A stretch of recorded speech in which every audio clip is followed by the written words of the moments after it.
ദാവീദ് പറയുന്നു, നിന്റെ നാമത്തിന് സ്തോത്രം ചെയ്യുവാൻ പോലും എനിക്ക് കഴിയാത്ത സാഹചര്യത്തിൽ, നിലകളിൽ ഞാനിന്ന് എൻ്റെ പ്രാണൻ കാരാഗ്രഹത്തിൽ ആയിരിക്കുന്നു. നോക്കൂ, ദാവീദിനെ സംബന്ധിച്ച് എപ്പോഴും ദൈവത്തെ സ്തുതിക്കുവാൻ ആഗ്രഹിക്കുന്ന ഒരു വ്യക്തിയെ, പക്ഷേ ദാവീദ് പറയുകയാണ്, നിന്റെ നാമത്തിന് സ്തോത്രം ചെയ്യുവാൻ പോലും എനിക്ക് കഴിയുന്നില്ല. കാരണം ശത്രുക്കൾ ചുറ്റിലും വന്ന് വളഞ്ഞു കഴിഞ്ഞു. ശത്രുക്കൾ ചുറ്റിലും വന്ന് വളഞ്ഞതുകൊണ്ട് നിന്റെ നാമത്തെ ഒന്ന് സ്തുതിക്കുവാൻ പോലും കഴിയുന്നില്ല.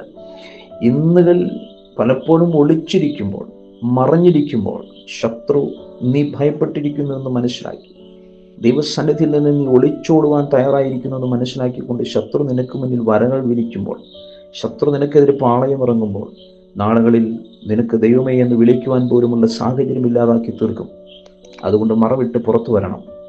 ദാവീദ് പറയുന്നു, ഞാനൊരല്പസമയത്തേക്ക് ഭയത്തോടെ ഓടിക്കയറിയെങ്കിലും ശത്രു എനിക്ക് ചുറ്റും വലയം വെച്ചതുകൊണ്ട് നിന്റെ നാമത്തിന് സ്തോത്രം ചെയ്യുവാൻ പോലും എനിക്ക് കഴിയുന്നില്ല.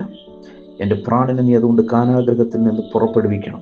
ഇവിടെ നിന്നൊരു പുറപ്പാട്, അവിടെ പറയുക പുറപ്പാട്, എന്നെ ഒന്ന് വെളിയിലിറക്കണമേ എന്നല്ല പ്രാർത്ഥിച്ചത്, ഇവിടെ നിന്നൊരു പുറപ്പാടിലേക്ക് എന്നെ നടത്തണമേ എന്ന് പറഞ്ഞാൽ ഒരു ദീർഘദൂര യാത്രയ്ക്ക് വേണ്ടി നീ എന്നെ ഒരുക്കണമേ.